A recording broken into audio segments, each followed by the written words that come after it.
जय श्री गणेश मित्रों। भगवान गणेश के बारे में तो हम सभी जानते हैं। महादेव और माता गौरी के पुत्र श्री गणेश का नाम सर्वप्रथम लिया जाता है। ब्रह्मा, विष्णु और महेश तीनों देवों ने मिलकर श्री गणेश को यह वरदान दिया था कि किसी भी शुभ कार्य से पूर्व जो भी कोई गणेश वंदना करेगा उसके सभी कार्य सिद्ध होंगे।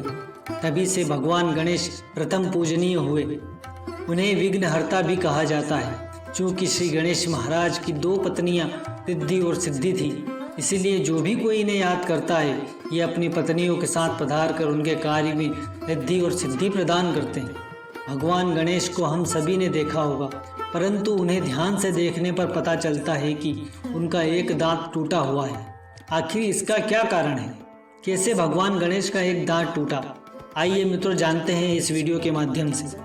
पौराणिक कथाओं के अनुसार इस विषय में दो कथाएं मानी जाती है। पहली कथा के अनुसार जब महर्षि वेदव्यास को महाभारत की कथा को लिखना था तो उन्होंने एक ऐसे मनुष्य की आवश्यकता थी जो बिना रुके लगातार लिखता जाए। अगर लिखने में रुकावट हो तो महर्षि वेदव्यास को बार बार श्लोक बोलने में परेशानी होती। इसीलिए जब उन्हें ऐसा कोई मनुष्य नहीं मिला तब उन्होंने श्री गणेश से निवेदन किया और महाभारत की कथा लिखने को कहा। महादेव की आज्ञा पाकर श्री गणेश जी कथा लिखने बैठ जाते हैं। वे लगातार लिखते रहते हैं। उधर महर्षि वेदव्यास श्लोक पर श्लोक बोल रहे थे, इधर श्री गणेश जी एक के बाद एक श्लोक पर श्लोक लिख रहे थे। बड़ी शीघ्रता से वे श्लोक लिख रहे थे, परंतु इसी शीघ्रता के कारण कुछ समय बाद गणेश जी की कलम टूट जाती है।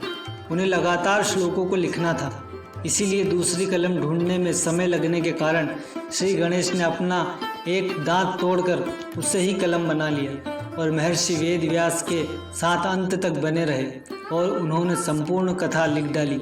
इस कार्य से सभी देवता प्रसन्न होते हैं और उन्हें एक दंत की उपाधि से विभूषित करते हैं।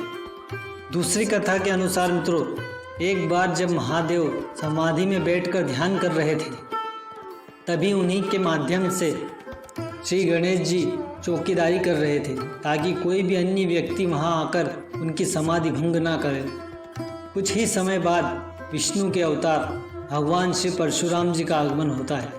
वे महादेव के दर्शन के लिए आए थे, परंतु मार्ग में उपस्थित श्री गणेश जी ने उन्हें रोका और कहने लगे कि ऋषिवर, अभी भगवान भोलेनाथ ध्यान मग्न है, कृपया कर आप प्रतीक्षा करें। चूँकि परशुराम हमेशा अपने क्रोध के लिए माने जाते हैं, उन्हें प्रतीक्षा करना बिल्कुल भी ठीक नहीं लगा। तब परशुराम जी ने गणेश जी को मार्ग से हटने के लिए कहा। तब गणेश जी ने हटने से मना कर दिया। तब क्रोधित होकर परशुराम जी अपने परशु से गणेश जी पर वार करते हैं, जिससे उनका एक दांत टूट जाता है। दांत टूटने के कारण बालक गणेश चीख पड़ते हैं, जिसके कारण महादेव का ध्यान टूट जाता है और वे परशुराम के सम्मुख उपस्थित हो जाते हैं। इस घटना से परशुराम चिंतित हो जाते हैं। महादेव को प्रणाम करते हुए उनसे क्षमा मांगते हैं। तब महादेव कहते हैं कि यह तो हमारी लीला मात्र थी। गणेश आने वाले समय में इसी एक दंत के नाम से जाने जाएंगे। वैसे तो यह दोनों कथाएं मुख्य रूप से मानी जाती हैं, परंतु इस विषय में एक और छोटी सी कथा है, आपको जरूर जानना चाहिए। एक बार कुमार कार्तिकेय, जो गणेश जी के बड़े भाई थे, स्त्री पुरुषों के विषय में ग्रंथ लिख रहे थे।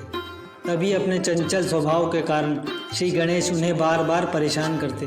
तब कुमार कार्तिकेय क्रोधित हो जाते और अपने हाथ से गणेश जी का एक दांत तोड़ देते हैं। तब महादेव के कहने पर कुमार कार्तिकेय टूटा हुआ दांत गणेश जी को दे देते हैं, परंतु एक श्राप भी देते हैं, अगर गणेश यह दांत अपने से दूर करेगा तो गणेश तत्काल भस्म हो जाएगा। तब इसे भगवान गणेश अपने एक दंत को अपने हाथ में रखते हैं। कई मूर्तियों में हमने भगवान गणेश के इस दांत को उनके ही हाथों में देखा है और इसी टूटे हुए दांत से उन्होंने महर्षि वेदव्यास के महाभारत महाकाव्य की रचना की थी। तो मित्रों, यह थी भगवान श्री गणेश की एक दंत होने की कथा। आने वाले गणेश चतुर्थी के शुभ अवसर की आप सभी को हार्दिक हार्दिक बधाई, शुभकामना। जय श्री गणेश।